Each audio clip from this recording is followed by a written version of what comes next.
Hello everyone, welcome to this video. In this video, we are going to explore some basics about the TI-84 Plus calculator. First, we are going to look at the keyboard layout and some setting in the mode. First, let's talk about the graphing key. So this key here is called the graphing key because this will help you to graph. For example, if you directly hit this key, you will see the list of functions, and by entering the functions and hitting the graph, you'll be able to sketch the graph of the function. Alternatively, if you press second and then the graphing key, it will bring a new window where it says stat plot, and this is where you'll be able to plot the statistical graph. So that's your first key, which is called the graphing key. Now, whenever you are in some window like this, and if you want to exit and come back to the main screen, you have to press second and then mode. So you're back to the main screen. Now, the next key, which we'll be using all the time, is the second key here. Second key acts as the second function in the calculator. So whatever is below this button, for example, L1, L2, or inverse tangent or distribution, so they are on the bottom of these buttons which are there on the calculator. So if you want to access those, we have to first press the second. For example, if I press second and then cos, it gives me inverse cosine because inverse cosine was below cosine here.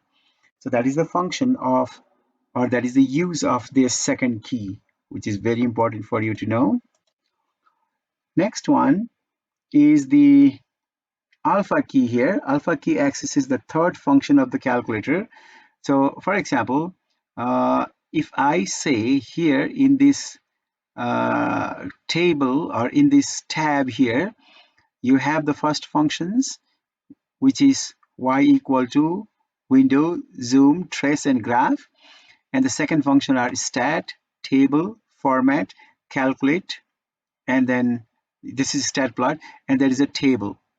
So if I want the third functions which are here, for example, under this trace, if I look at trace, that's the first function. Calculate is the second function. If I press second and then trace, it will bring the third functionality in the calculator. So that is the use of the alpha key in the calculator. Okay, next you can see here the math function. This is the advanced function in the calculator. If you press math, it will bring a list of advanced function that we'll be using. So under math, you can see there are a lot of functions, and also under there you have the numerical function or number function, complex function, probability function, fraction, and so on. That is the math key in your calculator. Next and very important key is this one, on and off. So if you do second, if you just hit on, your calculator will turn on. And then if you press second and then off, your calculator will turn off. So that is your turn on off button or the power button. Next one here is this one. This is called the delete functionality in your calculator. Okay, this deletes the character in the calculator. Here you'll see this one, it will move to the right, or this will move to the left, this will move down, this will move up. It will pretty much function as an arrow in your calculator. This is the clear. For example, if I do 45 plus 2, so I have this in the screen. If I want to clear that, I can just hit clear and everything get cleared. That is your clear. And here you have the enter whenever you want to execute any calculation. 12 times 3. If you want to know how much is that in order to execute the calculation or execute a command on the calculator, we hit enter. And the last one, this one is the negative, the very important. This is minus, this is plus. These are the operation, but this one is the negative sign. So this is the basic setting or the basic keyboard layout in our calculator. Now, next thing that I want to show you is setting mode. So for example, if you go to mode here, then you'll be able to set a lot of things. For example, I will go into detail of all these things as we progress through the course. First thing that I want to show you here is this one. you can see under float, you have 0, 1, 2, 3, 4, up to 9. This will give you the number of decimal places. For example, if I go here and then select number 4 and enter, that means this calculator will always give me the answer up to 4 decimal places. So if I go back by pressing second and mode, you can also see here, now the calculator is fixed to 4 decimal places. That is, if I press second and then the square root of 3, you can see it will give me the answer up to 4 decimal places. So whenever you want to set the mode in the calculator, you go to mode and then change it. For example, if you want the angle in degree, we select here. If it is in radian, it's that one. One very important thing that you must know is in your stat class, whenever you're using TI-84 calculator, always remember that this functionality here, stat diagnostic, it must be turned on. That is very, very important for you. So under the mode, if you go to stat diagnostic, that must be turned on all the time in your calculator. Okay, let me press second and mode to come back to the main screen. Okay, there we go. Now let me show you how we can use TI-84 plus calculator to perform some basic calculations. For example, here we have a problem. Evaluate using the TI-84 calculator. Evaluate the following, it should be following, using the TI-84 calculator and round your answer to 4 decimal places. So first one is 5 times 4 plus 2 minus 7. So you can just type like that, 5, and then open the parenthesis, 4 plus 2, close that, and then minus 7, minus 7.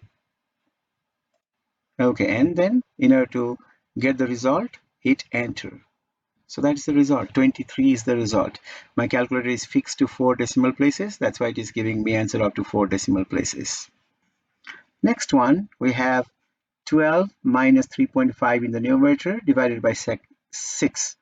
So whatever is there in the numerator, we type in the parenthesis, 12 minus 3.5, close the parenthesis, that's your numerator. We divide that by 6, that is in the denominator.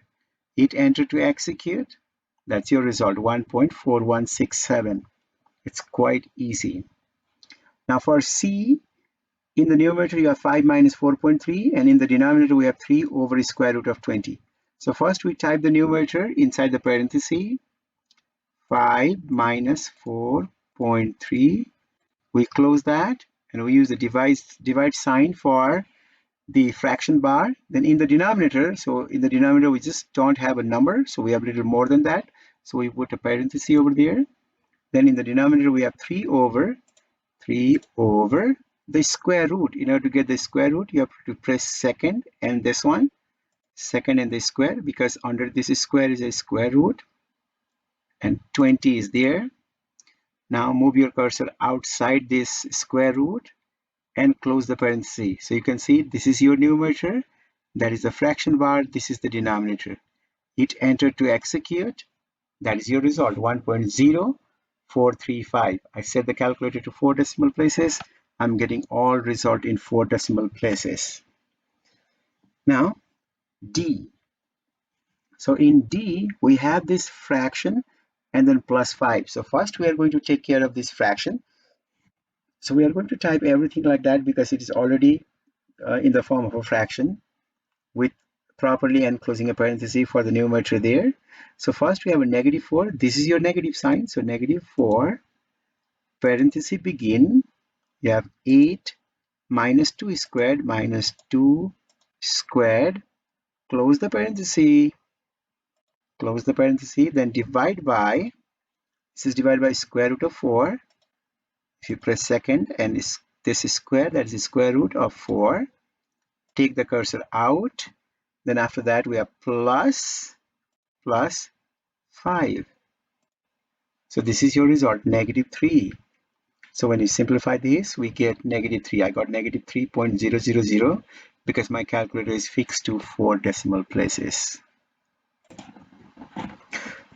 In your stat class, you have to enter your data into the calculator. And normally what you do is we enter the data in the list. It can be list 1, list 2, list 3, list 4, and so on. So here in this example, we are asked to enter the data into list 1 in TI-84 calculator. This is the data. We want to enter this to list 1. So what we do is we go here and press stat, and once you hit stat, you'll see the first one selected, edit, and go to number 1. So when you go to number 1, it will bring the list 1, list 2, list 3, list 4, and so on.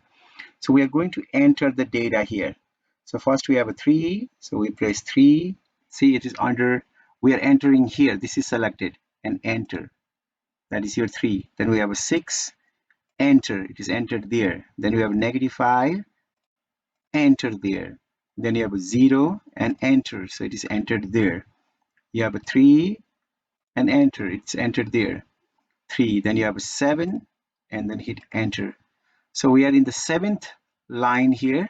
So that means we have 6 pieces of information here. 1, 2, 3, 4, 5, 6. So once you enter the data here, your data gets stored in the calculator. For example, if I press second and mode and come back, your data is still there in the calculator.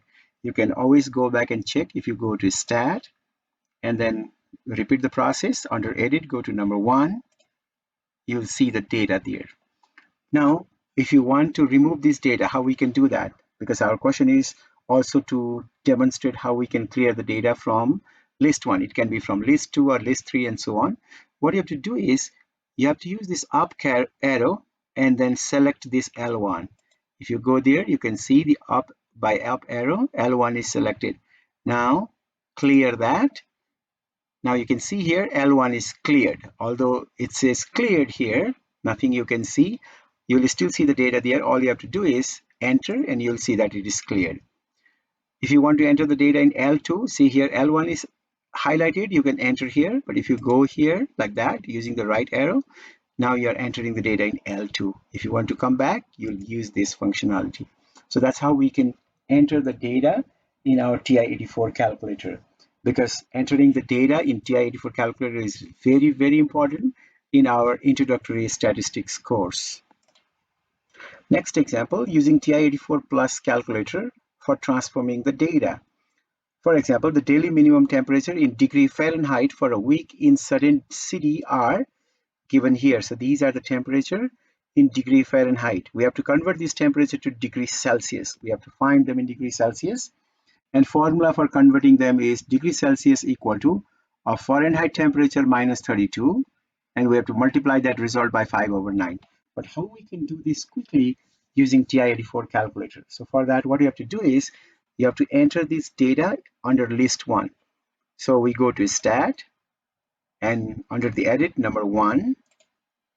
So here, list 1 is highlighted. We are going to enter the data. Okay, the data is entered here. So if you go all the way up and select that L1, you'll see that under L1 equal to all these data values which are given here. So our Fahrenheit temperature, that's the value of F, is under L1. So F is like L1. Now here I'm going to find the Celsius temperature. So if I move across, this is L2. And in L2, what I want is I want the Celsius temperature. But Celsius temperature or temperature in degrees Celsius is given by this formula. So after highlighting L2, I'm going to type this formula. So we have a parenthesis. See, whatever you type, it will appear here. And we have F. F is the temperature which is in L1. So L1 is here under 1 in calculator. So if you press second and 1, you'll get L1. Second and 1, that's L1, which is same as F. Then we have minus 32. Then close the parenthesis and multiply that by 5/9. Multiply by 5/9. That means all the values that you get here will be according to this formula. But to get those values or those degrees Celsius value, you have to execute the calculation by pressing enter. So you can see 39.2 degree Fahrenheit is 4 degrees Celsius. 33.4 degree Fahrenheit is 0.778 degree Celsius. 31.1 degree Fahrenheit is negative 0.5 degrees Celsius, and so on. So we can execute the calculation or we can perform the data transformation quickly by using this list in TI-84 calculator. So this is the end of the video for this short tutorial on how to use the TI-84 calculator. I hope you find this helpful. Thank you so much for watching.